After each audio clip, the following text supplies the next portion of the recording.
দয়াল পরম প্রেমময় শ্রী শ্রী ঠাকুর অনুকূলচন্দ্রের শ্রীহস্তলিখিত সত্যানুসরণ গ্রন্থটি পাঠ করব। সত্যানুসরণ গ্রন্থের আজকের বাণীটিতে বলা হয়েছে, নাম যশ আত্মনয়নের ঘোর অন্তরায় তোমার একটু উন্নতি হলেই দেখবে কেউ তোমাকে ঠাকুর বানিয়ে বসেছে। কেউ মহাপুরুষ বলছে, কেউ অবতার, কেউ সদ্গুরু ইত্যাদি বলছে।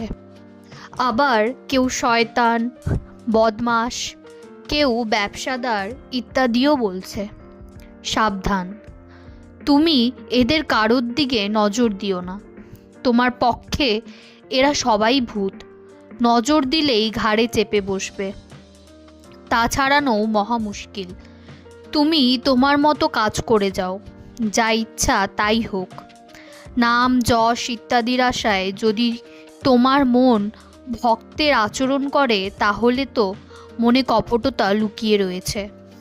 তৎক্ষণাৎ তাকে মেরে বের করে দাও, তবেই মঙ্গল। নতুবা সবই পণ্ডু হবে। ঠাকুর, অবতার কিংবা ভগবান ইত্যাদি হওয়ার স্বাদ গেলেই তুমি নিশ্চয়ই ভণ্ড হয়ে পড়বে।